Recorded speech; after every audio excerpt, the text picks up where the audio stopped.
Hello, everybody. Welcome back. This is the NW Sportscast. Seattle Seahawks just won a big game against the Lions. A meaningless game, but got the big numbers. 51 points end up being scored. It was a good game. Our offense finally seemed to be clicking. We were clicking a little bit last week against the Bears in the first half, but this week we played a complete full game, both halves. The defense, they gave up a couple touchdowns there towards the end, but I thought they did a good job overall, especially in the first half. Granted, it was against Tim Boyle, but I think they ended up with how many? 2 picks and a fumble, right? Yeah, 2 picks, fumble recovery, 2 picks in the fourth quarter. Actually, yeah, they ended up with 3 or 4 turnovers. Yeah. So I was very impressed with how we played. Too bad that it was a very meaningless game, but still a good win. Now the big question I think is I think it actually might have been 3 picks. the big question is, could this have been the last home game with Russell Wilson and Pete Carroll? What do you think, Seth? Yeah, I think it's probably the last home game for both of them. There's a lot of misconceptions about what's going on here, but I think there's a very great chance we see Russell Wilson request a trade. And Pete Carroll, I think he might just step down, retire, or get fired, which is what he probably should end up happening. Yeah, well, I wouldn't go as far as to say it is the last home game for Russ and Carroll. I will go as far to say that better have been the last home game for our current offensive coordinator, Shane Waldron. I know he scored 51 today, but you cannot keep that guy around. Our offensive scheming, especially in the middle of half of the season, was so bad. We were just scoring like 10, 15 points a game. It was awful. And, when you're losing games to the Washington football team, I think we lost that game by, 6? We lost to the Bears by 1. We lost to the Titans by 3. We lost to the Saints by 3. The Steelers by 3. I mean, we had so many close games that we were in. Even that Rams game towards the end, the Packers game.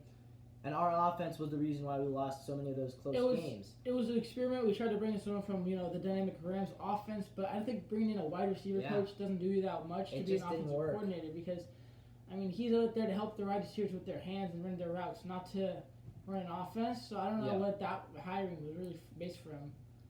So hopefully we will end up with a new offensive coordinator. I personally think Pete Carroll should probably step down as well. I don't want him to get fired. I don't want him to get fired. I would hope that at this point, he realizes my schemes aren't working. I'm getting old. Maybe it's time to call it a career. I hope that we can do that. And I think if Carroll does that, soon after the season, then Russell might stick around. But there's a great chance Russell will stick around if that ends up happening. Yeah, but the problem is, I think that I honestly do think that Russell Wilson wouldn't mind going to a trade if it was one of those teams. I know he likes to keep it.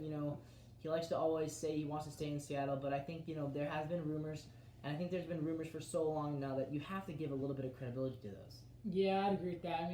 And clearly he thinks there's a chance he'll be gone. He did ask to save the game. If you hear his interviews, and he's been saying, I don't want to leave, but if I happen to leave, I'm not done in the NFL. He's said this multiple times on occasions.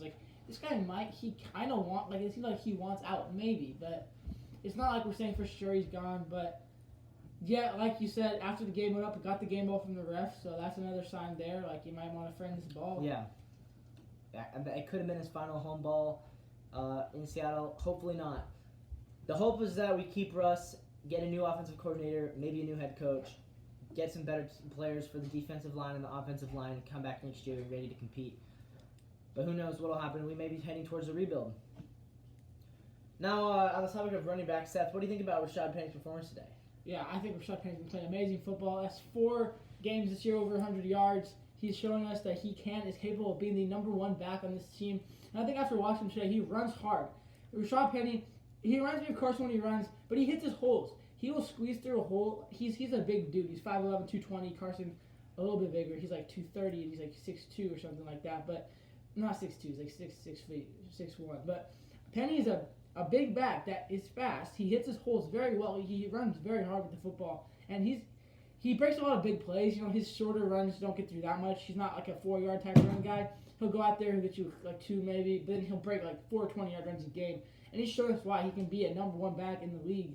After 3 years of injury, he's coming out here and playing strong. And if you're the Seahawks, you got to give him a chance next year. You can't leave him to the dumps. It's a contract year. He'll get a contract somewhere, and hopefully it's from Seattle, because I think you have to bring him back in here and give him that shot to be a number 1 back at the start of the NFL season.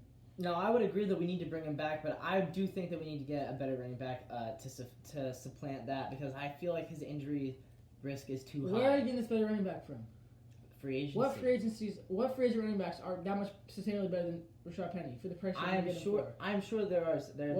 You said you wanted a top 10 back earlier. There's no top 10 back free agents available. Well, there might be not a clear top 10 back, but we need to get someone who can be a top 10 back, and I just don't see over the course of a full season, on a weekly basis when he's healthy. Yeah, Rashad can be a top 10 back, but so that's all you need right there. A weekly basis, he's going to be a top 10 back every week. But he's not because he's going to be injured. You don't know. You can't base enough on injury. I can't trust someone who's been for over half of the games in his career he hasn't been able to play because of an injury. I just can't make that my number one back. You can't base on enough of an injury. Yes, he's been injured a lot, but he's been healthy the last 6 games. In fact, he's got the starting job. He hasn't got injured. So the more the more work he's getting, he's not getting injured. So you bring him to camp and hope. And you bring him to camp and hope that he can be your starter, but you can't just assume he's going to be good the whole season.